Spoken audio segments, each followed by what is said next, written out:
The Wealth of Nations by Adam Smith. Adam Smith was born in 1723 in Kirkcaldy, Scotland, and went on to become one of the most influential figures in the history of economic thought. His educational journey began at the University of Glasgow, where he studied moral philosophy under the guidance of Francis Hutcheson. Hutcheson's teachings had a profound impact on Smith, shaping his philosophical outlook and inspiring his later works. Smith then continued his studies at Balliol College, Oxford. Despite his criticisms of the teaching methods at Oxford, this period exposed him to a wide range of literature and ideas, further enriching his intellectual foundation. Smith's career was marked by significant contributions to the Scottish Enlightenment, a period of intellectual and cultural flourishing in Scotland during the 18th century. He served as a professor of logic and moral philosophy at the University of Glasgow, where his lectures covered ethics, rhetoric, jurisprudence, and political economy. These lectures laid the groundwork for his later seminal works. In the latter part of his life, Smith took on the role of Commissioner of Customs in Scotland. This position involved overseeing the enforcement of customs laws and the collection of duties, giving him practical insights into economic and trade issues. Before writing The Wealth of Nations, Smith published The Theory of Moral Sentiments in 1759. This earlier work established Smith's reputation as a moral philosopher and laid the foundation for many of his later ideas on human behavior and economic interaction. In The Theory of Moral Sentiments, Smith introduced the concept of sympathy as the basis for moral judgment and explored how individuals act based on self-interest tempered by concern for others. These ideas would later be integral to his economic theories. In 1776, Smith published The Wealth of Nations, his most famous work, which laid the foundations for classical economics. The book introduced key concepts such as the division of labor, the benefits of free markets, and the invisible hand, a metaphor for how individuals' pursuit of self-interest can lead to positive societal outcomes. The Wealth of Nations had a profound impact on economic theory and policy, advocating for free trade and market liberalization, principles that continue to influence economic thought and practice to this day. Book 1. Of the Causes of Improvement in the Productive Powers of Labor. Adam Smith begins Book 1 by exploring the concept of division of labor, a fundamental principle in economic theory. He defines division of labor as the specialization of tasks within a production process, where each worker performs specific, repetitive tasks rather than the entire production process. Smith argues that division of labor leads to increased productivity and efficiency in production. He illustrates this concept vividly with examples such as the pin factory, where workers specialized in different tasks like drawing wire, cutting it, and shaping heads, vastly increasing pin production compared to each worker performing all tasks individually. In Chapter 2 of Book 1, Smith delves into the underlying principles that drive the division of labor. He identifies self-interest as a central motivator in economic efficiency. According to Smith, individuals naturally seek to maximize their own interests and well-being. In a market economy, this self-interest leads producers and workers to specialize in tasks where they are most skilled or can achieve the highest productivity. Smith discusses how this specialization not only benefits individuals, but also contributes to overall economic growth and societal wealth. Smith also acknowledges the advantages and limitations of division of labor. While specialization increases productivity and allows for the efficient use of resources, it can also lead to monotony and the loss of broader skills among workers. Moreover, excessive specialization may make workers overly dependent on specific industries or skills, potentially reducing their adaptability in changing economic conditions. In Chapter 3 of Book 1, Smith extends the concept of division of labor to the international stage. He explores how nations benefit from specializing in the production of goods and services where they have a comparative advantage, producing goods more efficiently relative to other nations. Smith argues that international trade allows nations to specialize according to their natural resources, technological capabilities, and workforce skills, thereby maximizing global economic output. Smith introduces the concept of comparative advantage, which suggests that even if a country can produce all goods more efficiently than another country, it should still specialize in producing goods where its efficiency advantage is greatest. This specialization allows nations to engage in mutually beneficial trade, where each country specializes in producing goods and services it can produce most efficiently, leading to overall economic prosperity and global interdependence. In summary, Book 1 of The Wealth of Nations lays the groundwork for Smith's economic theories by exploring how division of labor, both within nations and among nations, contributes to increased productivity, economic efficiency, and global trade. Smith's insights into self-interest, comparative advantage, and the benefits of specialization continue to influence economic thought and policymaking, providing a foundational understanding of how economies grow and prosper through specialization in trade. Book 2 of The Nature, Accumulation, and Employment of Stock. Adam Smith begins Book 2 by examining the nature and division of stock, capital, within a society. He distinguishes between two types of capital, fixed and circulating.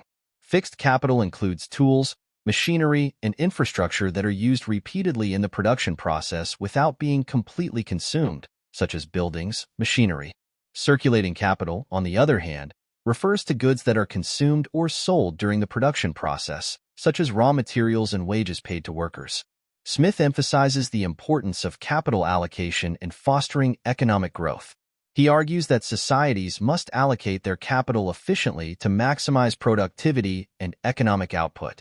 Efficient allocation involves directing capital towards sectors and industries where it can generate the highest returns, thereby stimulating investment, innovation, and economic development. In Chapter 2 of Book 2, Smith explores the role of money as a vital component of a society's overall stock or wealth. He outlines the functions of money, which include serving as a medium of exchange, a measure of value, and a store of wealth. Smith emphasizes that money facilitates trade and commerce by enabling transactions to occur more efficiently than barter systems. Smith discusses the value and role of currency in trade and commerce. He argues that the value of money is derived from its utility in facilitating exchanges rather than from the intrinsic value of the materials from which it is made. The stability and reliability of a currency, according to Smith, are crucial for promoting trust and confidence in economic transactions, thereby supporting economic growth and stability. Chapter 3 of Book 2 focuses on the accumulation of capital and the distinction between productive and unproductive labor. Smith defines productive labor as that which directly contributes to increasing the wealth and productivity of a society, such as manufacturing, agriculture, and commerce. In contrast, unproductive labor refers to activities that do not directly contribute to wealth creation, such as services that do not produce tangible goods. Smith underscores the importance of capital formation and investment in fostering economic growth. He argues that societies must prioritize the accumulation of productive capital, investments in machinery, technology, and infrastructure that enhance productivity and efficiency. Productive capital accumulation, according to Smith, drives economic progress by expanding output, creating employment opportunities, and raising living standards. In Chapter 4 of Book 2, Smith examines the role of lending and interest rates in the allocation of capital and economic growth. He discusses how individuals and institutions lend their savings, stock, to borrowers in exchange for interest payments. Smith explores the determinants of interest rates, including supply and demand for capital, risk factors, and expectations of future returns. Smith evaluates the impact of lending on economic growth, arguing that the availability of credit allows entrepreneurs and businesses to access capital for investment in productive ventures. Interest rates, according to Smith, play a crucial role in determining the cost of capital and influencing investment decisions. Lower interest rates stimulate borrowing and investment, thereby promoting economic activity and expansion. In summary, Book 2 of The Wealth of Nations delves into the nature, accumulation, and employment of stock, capital, within economies. Smith's analysis of capital allocation, money's functions, productive versus unproductive labor, and the role of lending provides foundational insights into how societies accumulate wealth, foster economic growth, and manage financial resources. His observations continue to inform economic theory and policymaking, highlighting the importance of efficient capital allocation and financial markets in promoting prosperity and development. Book 3 of The Different Progress of Opulence in Different Nations. In Chapter 1 of Book 3, Adam Smith explores the natural progression of wealth, opulence, within nations. He identifies several factors influencing economic development, including the division of labor, accumulation of capital, efficient use of natural resources, institutional frameworks like legal systems and property rights, and technological progress. Smith argues that these factors collectively contribute to economic growth by enhancing productivity, fostering innovation, and supporting market efficiency. Smith's views on economic growth and prosperity emphasize the role of free markets and entrepreneurship. He contends that societies can achieve sustained economic progress through policies that promote specialization, protect property rights, encourage savings and investment, and facilitate trade both domestically and internationally. By fostering an environment conducive to economic activities, nations can enhance their wealth and improve living standards for their citizens. Chapter 2 of Book 3 provides a historical analysis of the decline of agriculture in Europe following the collapse of the Roman Empire. Smith examines how political instability, feudal land tenure systems, technological stagnation, and insecurity due to invasions contributed to the discouragement of agricultural production during this period. These factors disrupted agricultural activities, leading to decreased productivity and economic stagnation in rural areas. From this historical analysis, Smith draws lessons for modern agricultural policy. He underscores the importance of political stability, secure property rights, and infrastructure development in supporting agricultural growth. Smith advocates for policies that promote technological innovation, improve land tenure systems, and enhance market access for agricultural products. By addressing these challenges, societies can better support agricultural development, increase productivity, and ensure food security for their populations. In Chapter 3 of Book 3, Adam Smith explores the dynamics of urbanization and its role in economic development. He discusses how the rise and progress of cities and towns after the fall of the Roman Empire contributed to economic growth. Urban centers became hubs of commerce, industry, and cultural exchange, attracting skilled labor, capital, and entrepreneurship. This concentration of economic activities promoted specialization, innovation, and productivity gains, driving overall economic development. Smith highlights the role of cities in facilitating trade networks and connecting rural areas to broader markets. Cities provided essential infrastructure, public services, and institutional frameworks that supported economic integration and growth. By fostering urbanization, societies were able to create opportunities for employment, technological advancement, and economic diversification, thereby improving living standards and fostering prosperity. In summary, Book 3 of The Wealth of Nations provides a comprehensive analysis of the factors influencing national wealth and development. Adam Smith's exploration of economic dynamics, agricultural decline, and urbanization offers valuable insights into the historical processes that shape economic progress. His observations and recommendations continue to inform discussions on economic policy and development strategies in modern times.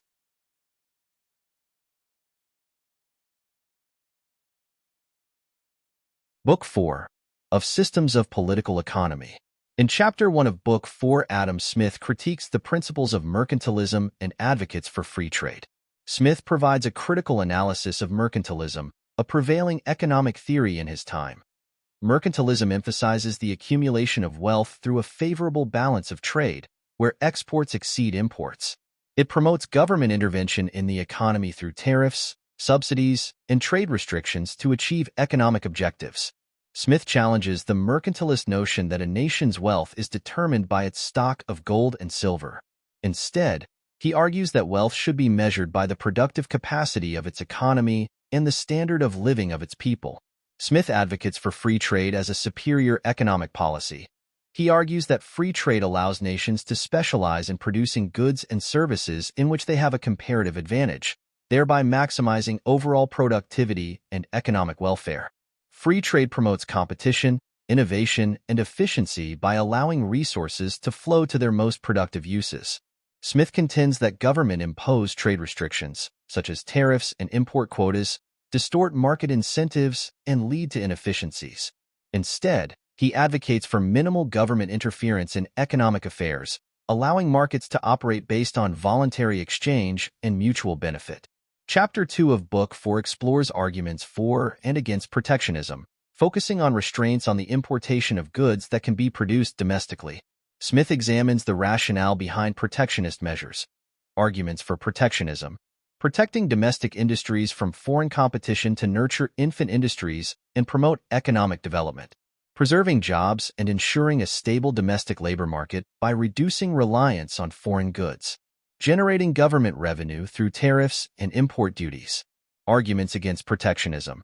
Protectionist measures distort market incentives and lead to inefficiencies by shielding industries from competition. They raise prices for consumers, reduce product variety, and lower overall economic welfare. Protectionism can provoke retaliatory measures from trading partners, leading to trade wars and further economic disruptions. Smith discusses the impact of tariffs and trade restrictions on economic activity and argues that while they may provide short-term benefits to certain industries, they ultimately harm the economy as a whole by reducing competition and stifling innovation. In Chapter 3 of Book 4, Adam Smith analyzes trade imbalances and explores policies to address deficits and surpluses in international trade. Smith examines the concept of trade imbalances. He discusses situations where a country imports more goods than it exports, resulting in a trade deficit. Smith considers the factors contributing to trade imbalances, including differences in productivity, resource endowments, and consumer preferences between nations. He argues that trade imbalances are natural outcomes of comparative advantage and specialization, where countries trade goods and services based on their respective strengths. Smith proposes policies to address trade deficits and surpluses. For trade deficits, encouraging domestic savings and investment to increase capital formation and boost productivity, promoting education and training to enhance human capital and technological capabilities. For trade surpluses, encouraging consumption and domestic demand to reduce reliance on exports, investing in infrastructure and innovation to diversify the economy and create new growth opportunities. Smith emphasizes the importance of maintaining open markets and fostering international cooperation to address imbalances through peaceful means. In summary, Book 4 of The Wealth of Nations provides a comprehensive critique of mercantilism and a robust defense of free trade. Adam Smith's analysis of trade policy continues to shape debates on economic globalization, protectionism, and international trade relations in the modern era. Book 5 of The Revenue of the Sovereign or Commonwealth. In Chapter 1 of Book 5, Adam Smith delves into the realm of government expenditure and public finance. He explores how governments allocate resources to fund essential functions such as defense, infrastructure development, education, public health, and other services necessary for the functioning of society. Smith emphasizes the importance of prudent fiscal management to ensure that government spending is aligned with public priorities and sustainable over the long term.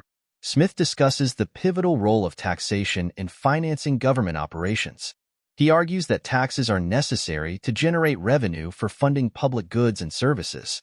By examining different forms of taxation, including direct taxes like income tax and property tax, as well as indirect taxes such as sales tax and excise duties, Smith evaluates their economic impact and distributional effects within society. He advocates for a balanced approach to taxation that minimizes economic distortions while ensuring that the tax burden is distributed equitably among citizens, thereby promoting fiscal stability and social equity. Chapter 2 of Book 5 explores the diverse sources of public revenue available to governments, including taxes, duties, and tariffs. Adam Smith categorizes these revenue sources and evaluates their efficiency and fairness in generating income for the state.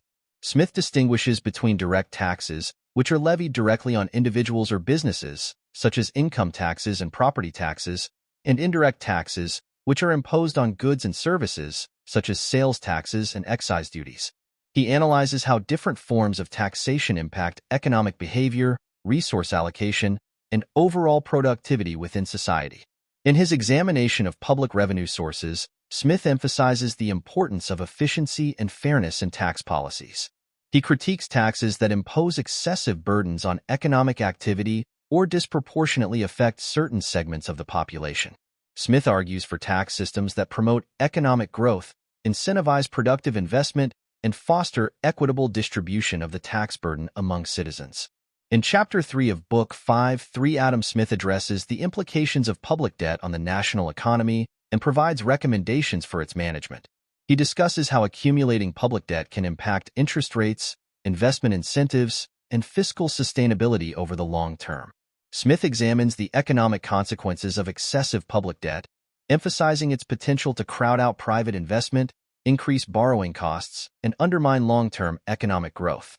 He advocates for prudent borrowing practices and responsible debt management strategies to ensure that debt levels remain sustainable and do not pose undue risks to fiscal stability. Smith proposes measures for managing public debt effectively, including establishing clear repayment schedules, reducing reliance on borrowing for recurrent expenditures, and enhancing transparency in government financial operations. He stresses the importance of maintaining public confidence in fiscal policy and avoiding excessive debt accumulation that could jeopardize future economic prosperity. In summary, Book 5 of The Wealth of Nations offers a comprehensive analysis of public finance, taxation, and debt management. Adam Smith's insights into government expenditure, revenue generation, and debt policy continue to shape debates on fiscal policy, economic governance, and the role of the state in promoting sustainable economic development. Adam Smith's The Wealth of Nations stands as a cornerstone in the development of economic thought, offering profound insights into the workings of markets, the role of government, and the dynamics of economic growth. Published in 1776 during the height of the Enlightenment, Smith's work articulated revolutionary ideas that continue to resonate in modern economic theory and policymaking. Central to Smith's thesis is the concept of the division of labor, which he argues enhances productivity and economic efficiency. Through vivid examples like the pin factory, Smith illustrates how specialization not only accelerates production but also drives economic progress by allowing individuals to focus on tasks suited to their skills. This principle laid the groundwork for understanding the transformative power of industrialization and specialization in modern economies. Smith's introduction of the invisible hand metaphor remains a defining feature of his economic philosophy. He posited that individuals, acting in pursuit of their own self-interest, inadvertently contribute to the broader societal good. This idea underpins his advocacy for minimal government interference in economic affairs, asserting that markets left to operate freely tend to allocate resources efficiently and generate wealth across society. Moreover, Smith's critique of mercantilism and advocacy for free trade challenged prevailing economic policies of his time. He argued against protectionist measures and tariffs, asserting that unrestricted trade fosters economic growth through specialization and comparative advantage. His theories on international trade and the benefits of open markets continue to shape global economic policies and trade agreements in the contemporary era of globalization. The impact of Smith's ideas extends beyond theoretical frameworks to practical applications in economic policy. His emphasis on the importance of competition, property rights, and the rule of law provided the intellectual foundation for capitalist economic systems that emerged in the wake of industrialization. Governments worldwide have drawn on Smith's principles when formulating policies aimed at promoting economic growth, fostering innovation, and improving living standards. In modern economic discourse, Smith's legacy endures as economists and policymakers grapple with issues of economic inequality, market regulation, and the balance between economic efficiency and social welfare. His insights into the role of government in providing public goods and regulating markets remain relevant in debates over healthcare, education, and environmental policies. Ultimately, The Wealth of Nations continues to serve as a timeless resource for understanding the fundamental principles of economics and their implications for societal progress.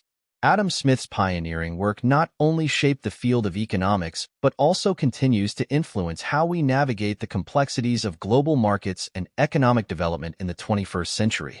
Like and subscribe for more.